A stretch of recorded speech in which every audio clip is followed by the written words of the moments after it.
الحمد لله رب العالمين والصلاة والسلام على سيد الأنبياء والمرسلين وعلى آله وأصحابه أجمعين أما بعد فأعوذ بالله من الشيطان الرجيم بسم الله الرحمن الرحيم هو الذي يصوركم في الأرحام كيف يشاء صدق الله العظيم. درود شریف پڑھ لے اللہم صلی علی سیدنا مولانا محمد وبارک وسلم صلاۃ و سلام علیک یا رسول اللہ صلی اللہ تعالی علیہ وسلم. آج کی یہ پاکیزہ محفل جس میں ہم اور آپ حاضر ہیں جشن عید میلاد النبی صلی اللہ تعالی علیہ وسلم کے عنوان سے بزم فیضان غریب نواز رضی اللہ تعالی عنہ کے ذمہ داران نے اپنے علماء کرام کی سرپرستی میں اس محفل کو سجایا. دعا کرتے ہیں رب کریم ہم سب کا یہاں پر جمع ہونا اپنی بارگاہ میں قبول فرمائے. انشاءاللہ اصل خطاب تو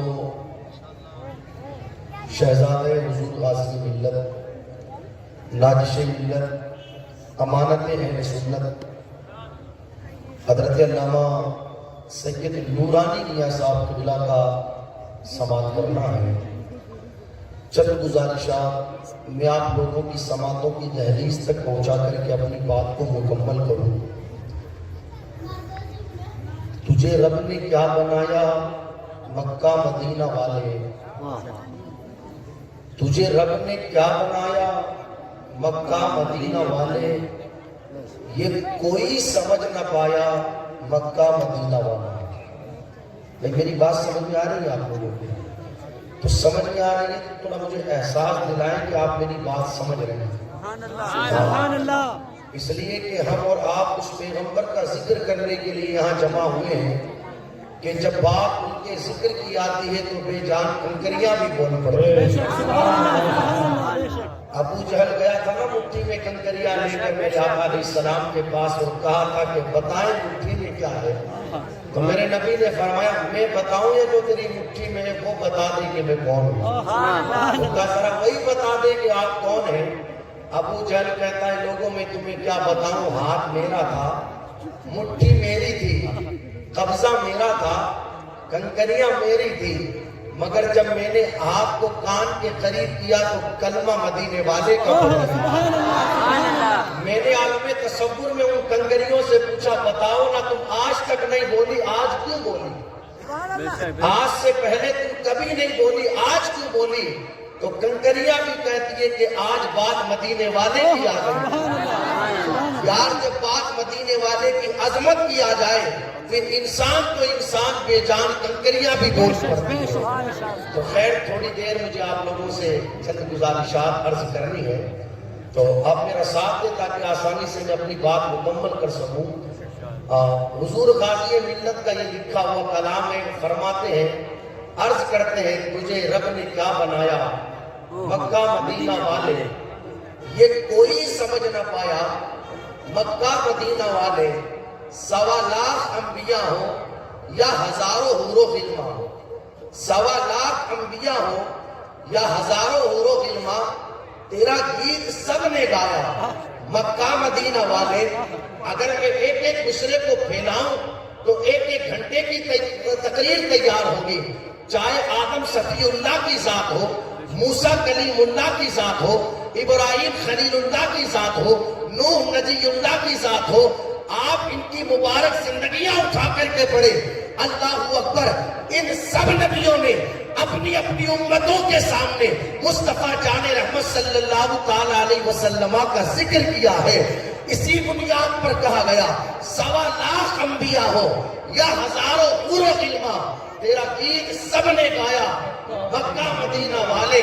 اور یہ سبھی کا ہے عقیدہ کہ بقول اعلیٰ حضرت، یہ سبھی کا ہے عقیدہ کہ بقول اعلیٰ حضرت تجھے یک نے یک بنایا مکہ مدینہ والے. میں نے قرآن مقدسہ کی آیت کریمہ کے حصے کی تلاوت کی. اللہ ارشاد فرماتا ہے هو الذی یصورکم فی الارحام کیف یشاء.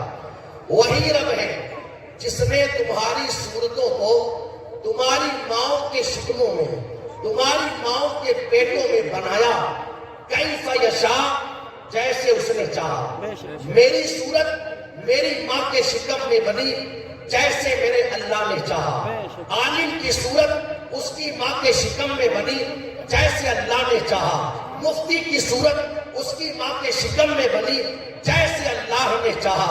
اسی طریقے سے غوث و خواجہ رضا کی صورتیں ماؤں کے شکموں میں بنائی گئی جیسے رب نے چاہا. تابعین تبع تابعین صحابہ کرام انبیاء کرام سب کی صورتیں ماؤں کے شکموں میں بنی جیسے رب نے چاہا. لیکن جس پیغمبر کا ہم میلاد منانے کے لیے آج یہاں پر حاضر ہوئے ہیں، دیکھیں اس پیغمبر کی شان. حضرت حسان رضی اللہ تعالیٰ عنہ کہتے ہیں یا رسول اللہ علیہ الصلوۃ والسلام سب کی صورتیں ماؤں کے شکموں میں بنی کیف یشاء جیسے رب نے چاہا.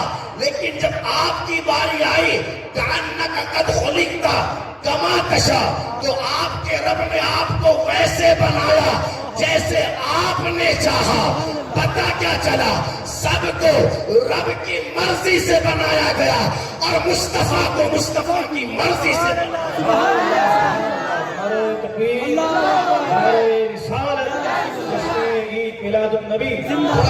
آسان کروں بات آسان کروں. سب کا قبلہ بنا رب کی مرضی سے، مصطفیٰ کا قبلہ بنا مصطفیٰ کی مرضی سے، تاکہ سب کو پتہ چل جائے سب اور ہیں، مصطفیٰ جان رحمت اور ہیں. میرے امام نے کہا خدا کی رضا چاہتے ہیں تو عالم، اور خدا چاہتا ہے رضائے محمد. سب کو بنایا گیا جیسے رب نے چاہا، اور مصطفیٰ جان رحمت صلی اللہ تعالیٰ علیہ وسلم کو بنایا گیا جیسے مصطفیٰ جان رحمت نے چاہا. سمجھ رہے آپ لوگ؟ اب آپ دیکھیں پروردگار عالم نے اپنے محبوب کو کتنی شان والا بنایا. بال ہمارے سر پر بھی ہے، اور اللہ نے اپنے محبوب صلی اللہ تعالیٰ علیہ وسلم کو بھی منہ مبارک عطا فرمایا. ہمارے سر کے بال ہیں، اور جب حضور علیہ السلام کے مبارک بالوں کا ذکر کرتے ہیں تو ہم انہیں منہ مبارک کہتے ہیں. اور اسی میں ادب ہے، اسی میں محبت ہے، اور یہ پہچان الحمدللہ اہل سنت والجماعت کی ہے. بے شک بے شک سبحان اللہ. میں بڑی ذمہ داری کے ساتھ ایک جملہ کہنا چاہوں گا. سنی بے عمل ضرور ہو سکتا ہے مگر بے ادب نہیں ہو سکتا. سبحان اللہ. سنیوں کے اندر الحمدللہ آپ کو محبت بھی نظر آئے گی، مصطفیٰ کا ادب بھی نظر آئے گا، اور یہ چیز آپ کو کہیں اور نہیں ملے گی. بڑے بڑے سیرت النبی کے جلسے ہوئے، ہو رہے ہیں، ہوتے رہیں گے، مگر اٹھا کر کے دیکھیں ان بڑے بڑے سیرت النبی کے جلسوں کو. ابھی کچھ دنوں پہلے مکرانے میں بھی ہوا عام جلسہ، اللہ اکبر، اس کو بھی دیکھا گیا تو پورا جلسہ بس اسی کے حوالے کر دیا گیا. بدعت کی اتنی قسمیں ہیں، بدعت کی اتنی قسمیں ہیں، وہ بدعت کی فلاں قسمیں ہیں، یہ فلاں بدعت ہے، یہ فلاں بدعت ہے. اسی کے اندر جلسہ پورا ہو گیا. اور زیادہ سے زیادہ اگر انہوں نے حضور علیہ السلام کی بات بھی کی تو اس انداز پر بات کی کہ طائف کی وادی میں حضور علیہ السلام کو پتھر مارے گئے، حضور علیہ السلام لہو لہان ہو گئے. جنگ احد کے اندر حضور علیہ السلام کے دندان شہید کر دیے گئے. بس اس طرح کی باتیں کی گئی اور جلسے کو مکمل کر دیا گیا. میں کہنا چاہتا ہوں اس طریقے سے ہم قوم کو کیا بتانا چاہتے ہیں؟ ہر جلسے کے اندر بس ایسی ہی بات کی جائے کہ حضور علیہ السلام کو پتھر مارے گئے، آپ کے دندان شہید کر دیے گئے. کیا قوم کو یہ بتانا چاہتے ہو کہ نبی معاذ اللہ مجبور تھے؟ قوم کو یہ بتانا چاہتے ہو کہ نبی کچھ کر نہیں سکتے تھے؟ قوم کو یہ بتانا چاہتے ہو کہ نبی پریشانیوں میں پوری زندگی گھرے رہتے تھے؟ ارے آپ نے ایک پہلو تو بیان کر دیا، ذرا دوسرا پہلو بھی تو بیان کرو. آپ نے یہ تو کہہ دیا جنگ احد میں حضور علیہ السلام کے دندان شہید ہوئے تو خون نکلا، بات ٹھیک ہے، مگر کبھی یہ بھی تو کہو کہ 4 مرتبہ میرے نبی کا سینہ چاک کیا گیا، دل کو نکالا گیا، اسے زمزم سے دھویا گیا، اللہ اکبر، لیکن ایک قطرہ خون کا بھی نہ نکلا۔ شب معراج جبرائیل نے آ کر کے نبی کا سینہ چاک کیا، زمزم سے دل کو دھویا۔ جبرائیل سے پوچھو حضور کا سینہ چاک کر کے دل کو نکالا، سینے سے کیا نکلا؟ جبرائیل کہتے خون نہیں نکلا، نور ہی نور نکلا۔ یہ بھی تو بیان کیا ہے تاکہ پتہ چلے لوگوں کو ہمارا نبی کتنی شان ہے۔ بال ہمارے سروں پر بھی ہے اور ہمارے بالوں کی کنڈیشن کیا ہے؟ جاؤ آپ نائی کی دکان پر، بھائی صاحب کٹنگ بنا دو، کہا ٹھیک ہے بیٹھو، آپ نے کینچی لی، کنگا لیا اور کاٹ کے چلا گیا۔ آپ بال کٹوا کر کے فری ہوئے، اس نے ہاتھ میں جھاڑو لی، ان سارے بالوں کو نالی میں پھینک دیا۔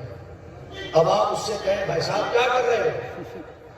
بڑی محنتوں کے بعد تو اتنے لمبے لمبے میں نے بال کیے اور خوب پیسہ خرچ کیا ہے ان بالوں کے اوپر، کبھی جے پور جا کر کے 2000 لگا کر کے آیا، کبھی فلاں جگہ جا کر کے 1500 خرچ کر کے آیا، بڑی محنتیں کی ہیں میں نے اپنے بالوں پر، اور آپ نے ان کو کاٹ کر کے نالی میں پھینک دیا تو نائی بھی کہے گا اور زیادہ سے زیادہ میں ان کا کیا کرتا، تیرے بال کسی کام کے تو ہے نہیں، یہ تو کچرا بن گئے۔ یہ ہمارے اور آپ کے بالوں کی حالت۔ لیکن آؤ اب جس نبی کا ہم یہاں پر میلاد منانے کے لیے حاضر ہوئے ہیں، سب کو بنایا گیا جیسے رب نے چاہا اور مصطفیٰ کو بنایا گیا جیسے مصطفیٰ نے چاہا۔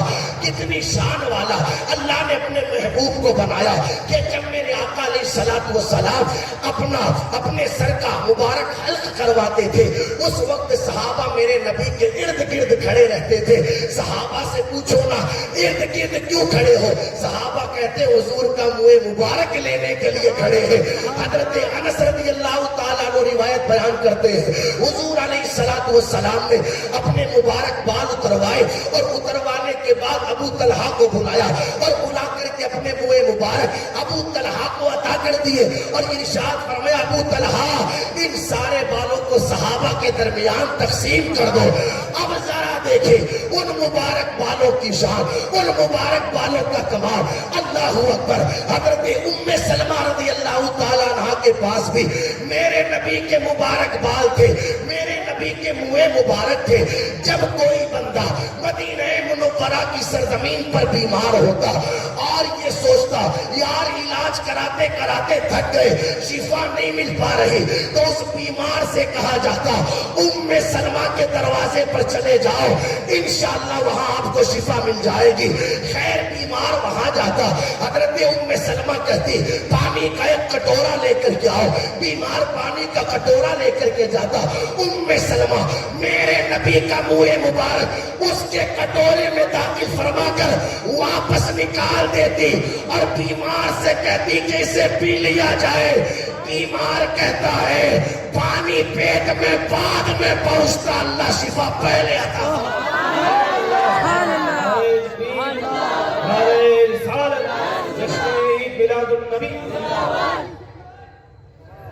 یہ سبھی کا ہے عقیدہ کہ وہ قول اعلیٰ حضرت تجھے یکنے یک بنایا مکہ مدینہ۔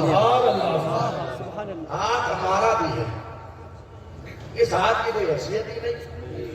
کیا حیثیت ہے اس ہاتھ کی؟ کوئی حیثیت نہیں، کوئی وقات نہیں، لیکن اللہ اکبر، اللہ نے ہاتھ اپنے محبوب علیہ السلام کو بھی عطا فرمایا۔ میں قربان نہ جاؤں ان مبارک ہاتھوں کی عظمتوں پر۔ میرے امام نے کہا انگلیاں ہیں فیض پر، ٹوٹے ہیں پیاسے جھوم کر، ندیاں پنج آب رحمت کی ہے جاری باہوا۔ اور ابھی آپ نے مجھ سے پہلے سنا یہ مبارک ہاتھوں ہی کا تو کمال تھا۔ اللہ اکبر، ہمارے بلانے پر، ہاتھ سے اشارہ کرنے پر ہماری بکری چل کر کے نہیں آتی، اور بکری تو چھوڑے یار بیٹا چل کر کے نہیں آتا، نبی اشارہ کرتے ہیں مبارک ہاتھ کے ذریعے، ڈوبا ہوا سورج پلٹ کر کے واپس آ جاتا ہے. یہ میرے نبی کا مبارک ہاتھ ہے.